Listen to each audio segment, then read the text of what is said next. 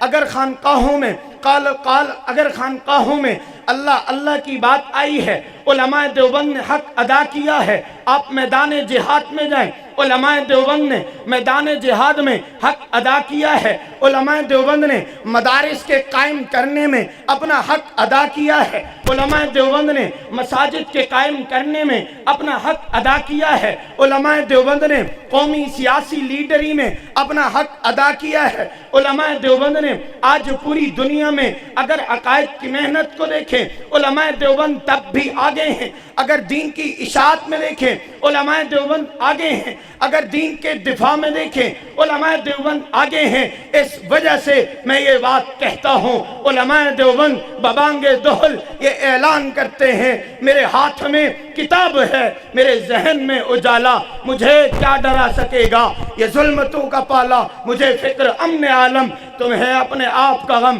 میں طلوع ہو رہا ہوں تو غروب ہونے والا۔ تو میرے عزیز دوستو، اب آخری بات کیا ہے کہ آج پوری دنیا میں سازش، نیا فتنہ علماء کرام سے دور کرنے کی بات کی جاتی ہے۔ کیوں؟ کہ علماء کا اور مسلمانوں کا تعلق آپس میں مضبوط ہے۔ ان کا تعلق جب تک مضبوط ہے تو ہم قرآن کو مٹا نہیں سکتے۔ ان کا تعلق جب تک مضبوط ہے ہم قرآن کی گستاخی نہیں کر سکتے۔ علماء کا جب تک عوام سے تعلق مضبوط ہے مساجد کبھی بند نہیں ہو سکتی۔ علماء کا عوام کے ساتھ تعلق مضبوط ہے، مدارس کو کبھی تالے نہیں لگ سکتے۔ علماء کا عوام کے ساتھ تعلق مضبوط ہے، یہ مدارس آباد رہیں گے۔ علماء کا عوام کے ساتھ تعلق مضبوط ہے تو مسلمان سیاسی میدان میں بھی ان علماء کے ساتھ چل رہے ہیں۔ تو میرے عزیز دوستو، جب انہوں نے یہ سب وجوہات تلاش کی کہ مسلمان دین سے ہٹتے کیوں نہیں، انہوں نے کہا وجہ یہ ہے کہ ان کے سروں پہ علماء موجود ہیں، جب ان علماء کو ہٹا دو تو ہمارا ایجنڈا کامیاب ہوگا۔ اب اس ایجنڈے کو کامیاب کرنے کے لیے غیر محسوس طریقہ کیا ہے؟ انہوں نے کہا اب کام یہ کرو کہ اب علماء کے ہٹانے کا ایک واحد طریقہ ہے، ادھر بے دین لوگ کھڑے کر دو، ڈاکٹر کھڑے کر دو، انجینئر کھڑے کر دو، پروفیسر کھڑے کر دو۔ ایک ڈاکٹر کو کھڑا کرو اور اسے یہ کہو تم انہیں قرآن کی تفسیر بتاؤ۔ ایک ڈاکٹر کو کھڑا کرو، تم انہیں یہ بتاؤ، ان عوام کو حدیث سکھاؤ۔ ایک انجینئر کو کھڑا کرو، تم اسے یہ بتاؤ کہ ان کو مسائل بتاؤ۔ ایک پروفیسر کو کھڑا کرو، تم انہیں یہ بتاؤ کہ عوام کا علماء کے ساتھ جو تعلق ہے یہ بغیر دلیل کے ہے۔ ان علماء کے پاس نہ دلیل ہے، نہ دلیل کی طاقت ہے، نہ ان کو دلیل آتی ہے۔ تو جب انہوں نے آخری پلان یہ تیار کیا، سوشل میڈیا کا دور ہے، ڈاکٹر مدرسے میں کیسے جائے گا، پروفیسر مدرسے میں کیسے جائے گا، انجینئر مدرسے میں کیسے جائے گا، یہ تو جا نہیں سکتا۔ اس کا حل یہ ہے سوشل میڈیا پہ بیٹھ کے قرآن کی تفسیر کو بیان کرے، عوام سنیں گے، علماء سے دور ہوں گے۔ سوشل میڈیا پہ بیٹھ کے کوئی انجینئر اللہ کے نبی کی احادیث کی من گڑت وضاحت کرے، عوام علماء کو نہیں ان انجینئروں کو سنیں گے، کوئی پروفیسر کو سنیں گے۔ یوں عوام کا علماء سے تعلق ٹوٹ جائے گا۔ جب عوام اور علماء آپس میں کٹ جائیں گے پھر ہمارا ایجنڈا کامیاب ہوگا۔ میں نے کہا نانا تمہارا ایجنڈا کبھی کامیاب نہیں ہو سکتا۔ اس کی وجہ یہ ہے اللہ تعالیٰ نے ہر دور میں ہر فتنے کا رد کیا ہے، اور آج اس پوری دنیا میں میں یہ اعلان کرتا ہوں اگر سوشل میڈیا کے اوپر کوئی فتنہ نمودار ہوا یا ہو رہا ہے یا آئندہ ہوگا، جہاں ان کی نگاہ اور طرف نہ بھی ہو لیکن ان کی نگاہ پہلے یہ ہوتی ہے کہ جواب آ جائے گا یا مولانا الیاس گھمن کی طرف سے یا اس کے شاگرد کی طرف سے۔ تو آج سوشل میڈیا پہ بولتے ہوئے لوگ یوں کانپتے ہیں۔ تو یہ فتنہ، اس فتنے کو ہم نے بالکل زمین بوس کرنا ہے۔ اس کے لیے ایسے افراد کی ضرورت تھی کہ اللہ تعالیٰ ایسے افراد کو عام فرما دے جو دلیل کی طاقت کے ساتھ بولیں۔ اللہ نے اس کے لیے اس کا انتظام خود فرما دیا، اس کے لیے جگہ بھی دے دی، مرکز اہل سنت والجماعت، اس کے لیے شخصیت بھی دے دی۔ متکلم اسلام